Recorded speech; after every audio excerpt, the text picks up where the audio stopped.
নমস্কার, mutual learning YouTube চ্যানেলে তোমাদের প্রত্যেককে স্বাগত। তো প্রাথমিক যে বইগুলি রয়েছে তোমরা খুললেই প্রথমেই দেখতে পাবে যে দুটি বিষয় সমস্ত জায়গাতে রয়েছে। প্রথম হচ্ছে এনসিএফ 2005 এবং শিক্ষার অধিকার আইন 2009।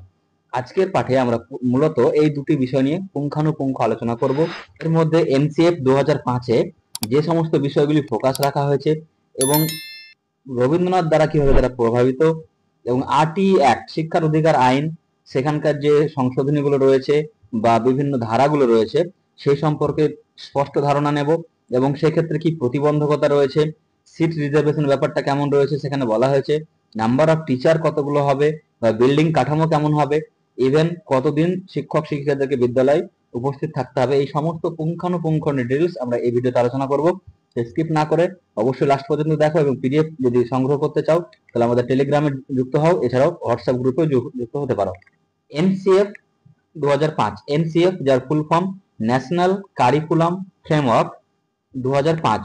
এনসিএফ প্রথম চালু হয়েছিল 1975, পরবর্তীতে 1988 এবং 2000, এবং সর্বশেষ যে এনসিএফ বর্তমানে চলছে সেটা হচ্ছে 2005। এনসিএফ পাঠ্যক্রম ও পাঠ্যসূচি নির্মাণে সর্বাত্মক সহায়তা করে। এনসিএফ এনসিইআরটি দ্বারা প্রভাবিত। এনসিইআরটি যার ফুল ফর্ম হচ্ছে national Council for education research and training.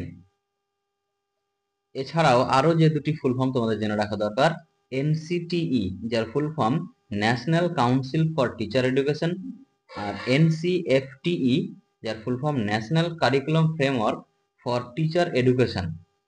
এর সাথে সাথে জেনে রাখা প্রয়োজন যে প্রফেসর যশপাল এটির যে একটা রিপোর্ট দিয়েছিলেন, তার যে প্রতিবেদন 1993 সালে প্রকাশিত হয়েছিল, বোঝা ছাড়া শেখা, এই বোঝা ছাড়া শেখা দ্বারা এনসিএফ 2005 কিন্তু সর্বাত্মক প্রভাবিত হয়েছে। এই এনসিএফ এর মূল উদ্দেশ্যই হচ্ছে বোঝা মুক্ত শিক্ষা বা learning without burden. NPE 1986, NPE যার ফুল ফর্ম হচ্ছে ন্যাশনাল পলিসি অফ এডুকেশন, এখান থেকে এটি প্রভাবিত হয়েছে। এবং কনস্ট্রাকটিভিজম, এটা কিন্তু খুবই ইম্পর্টেন্ট। এই কনস্ট্রাকটিভিজম বা রচনাবাদ বা যেটাকে আমরা নির্মিতিবাদ বলি, এর প্রবক্তা ছিলেন জেন পিয়াজেট। তো এই পিয়াজে থেকেও কিন্তু এটা প্রভাবিত হয়েছিল এনসিএফ 2005। রবীন্দ্রনাথের সিভিলাইজেশন অ্যান্ড প্রোগ্রেস প্রবন্ধ থেকেই এনসিএফ এর ধারণা এসেছে। তাহলে এখান থেকে রবীন্দ্রনাথের কিন্তু একটা বিরাট প্রভাব রয়েছে।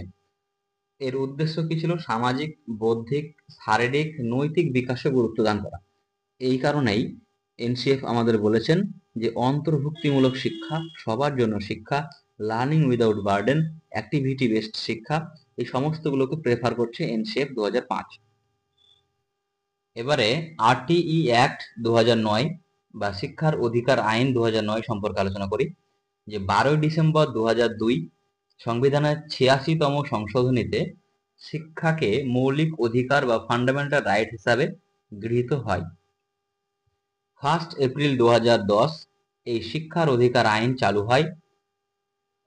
21A আর্টিকেল অনুসারে 6 থেকে 14 বছর বয়সী শিশুদের, অর্থাৎ ক্লাস 1 থেকে ক্লাস 8 পর্যন্ত শিশুদের বিনামূল্যে বাধ্যতামূলক শিক্ষা দেওয়া হবে।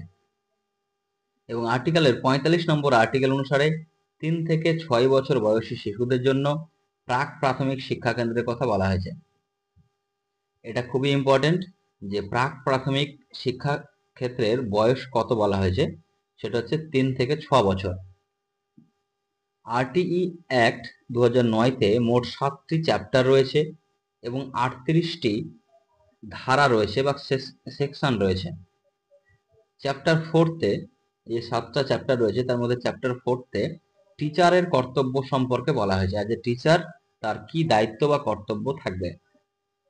তারপর হচ্ছে প্রতিবন্ধী শিশুদের ক্ষেত্রে 6 থেকে 18 বছর বয়স পর্যন্তটা করা হয়েছে, যেটা সাধারণ ছাত্রের ক্ষেত্রে 6 থেকে 14, সেটা প্রতিবন্ধী শিশুদের ক্ষেত্রে 6 থেকে 18।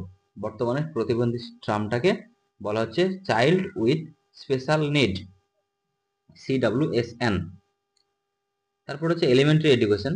এই এলিমেন্টারি এডুকেশনের সংজ্ঞাটা তোমাদের খুব গুরুত্বপূর্ণ, এটা নিয়ে আমরা পরে আলোচনা করছি। আগে আমরা এই আরটিই অ্যাক্টে কি বলা হয়েছে সেটা আলোচনা করে নিই।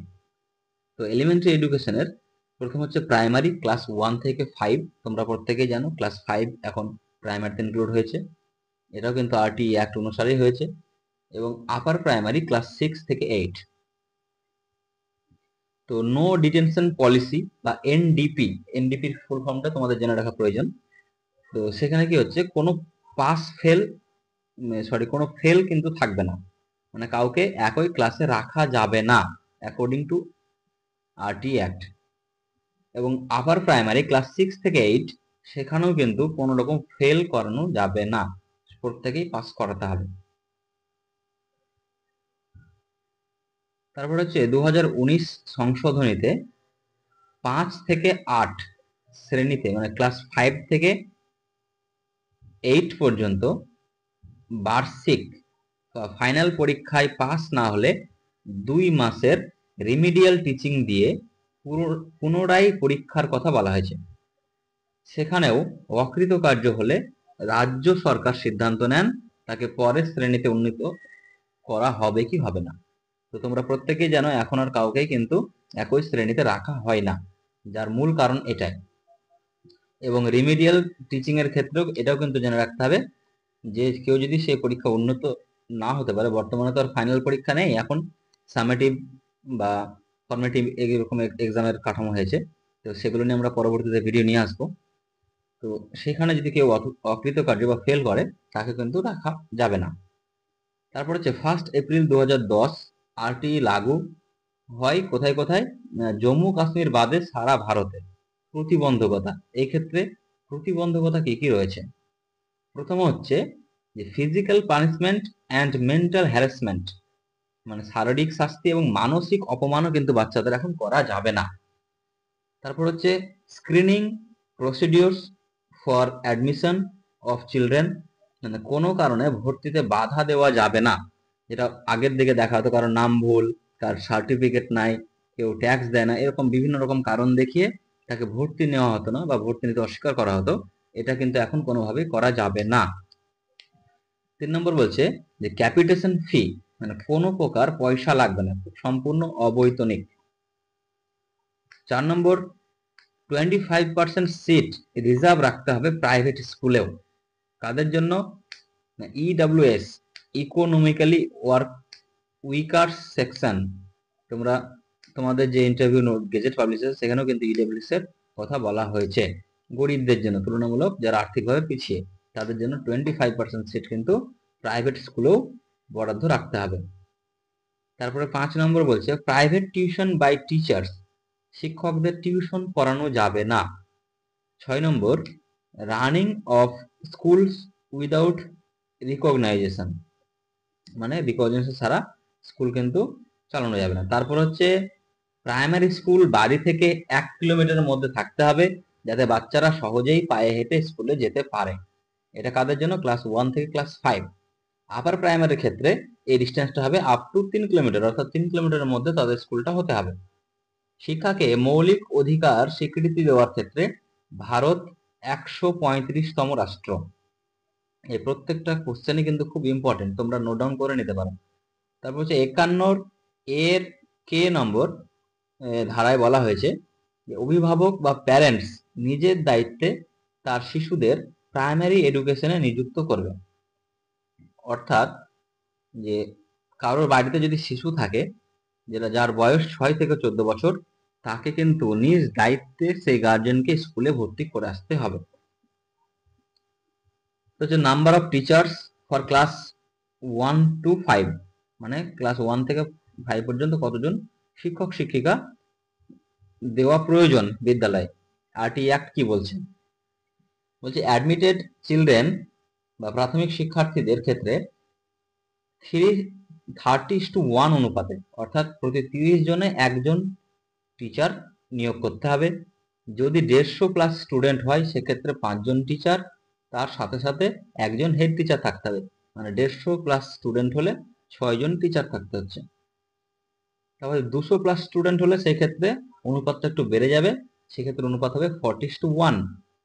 এর কিন্তু তার বেশি হবে না, এর থেকে কমই হতে হবে। তবে ক্লাস 6 থেকে 8 মানে আপার প্রাইমারির ক্ষেত্রে কি হবে না, 35:1। এই অনুপাতে হতে হবে।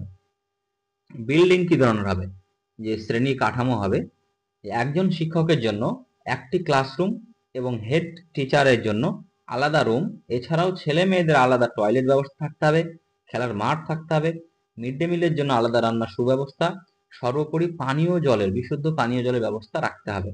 এগুলো কিন্তু ম্যান্ডেটরি একটা বিদ্যালয়ের জন্য।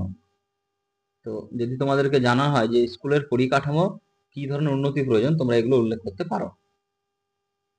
তারপর হচ্ছে 200 দিন ক্লাস হবে প্রাইমারিতে, এবং আপার প্রাইমারিতে হবে 220 দিন।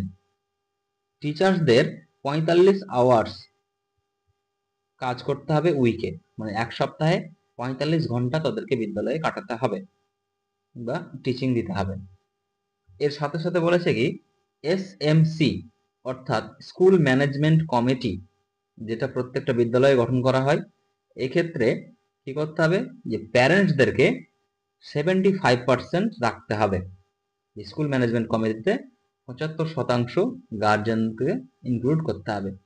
এই ছিল আরটিই অ্যাক্ট এবং এনসিএফ 2005 সম্পর্কিত কিছু তথ্য। যদি ভালো লাগে অবশ্যই ভিডিওটি লাইক করো, শেয়ার করো এবং আমাদের চ্যানেলটিকে অবশ্যই সাবস্ক্রাইব করে রাখো। পরবর্তীতে স্বাধীনতার পূর্ববর্তী এবং স্বাধীনতার পরবর্তী যে শিক্ষা কমিশনগুলো রয়েছে এবং সেখানে উল্লেখিত বিষয়গুলো নিয়ে একটা ভিডিও খুব তাড়াতাড়ি আসছে। সবাই ভালো থেকো, ধন্যবাদ।